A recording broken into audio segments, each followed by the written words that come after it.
વલસાડ એલસીબીએ કુંડી બ્રિજ પાસેથી કારમાં સુરત તરફ લઈ જવાતો 240 બોટલ વિદેશી દારૂના જથ્થા સાથે કાર ચાલકને ઝડપી પાડ્યો।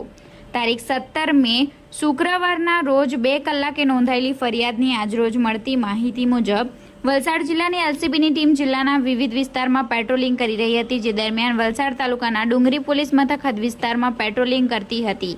એલસીબીની ટીમને સંઘ પ્રદેશ દમણમાંથી એક કાર નંબર GJ21CC4520માં વિદેશી દારૂનો જથ્થો ભરીને કારનો ચાલક વલસાડ થઈ સુરત તરફ જવાનો હોવાની બાતમી મળી હતી। વલસાડ એલસીબીની ટીમે મળેલી બાતમીના આધારે ડુંગરી નજીક કુંડી બ્રિજ પાસે વિદેશી દારૂ ભરેલ બાતમીવાળી કારની વોચ ગોઠવી હતી, જે દરમિયાન બાતમીવાળી કાર આવતા વલસાડ એલસીબી કારને અટકાવી ચેક કરતા કારની ડિક્કીમાંથી 240 બોટલ વિદેશી દારૂ મળી આવ્યો હતો। વલસાડ એલસીબીની ટીમે 1.5 લાખનો વિદેશી દારૂનો જથ્થો અને કાર મળી કુલ 4.10 લાખનો મુદ્દામાલ કબજે કર્યો હતો। આરોપી પોલીસને નજર ચૂકવવા કારમાં રાખેલી અન્ય એક નંબર પ્લેટ મળી આવી હતી।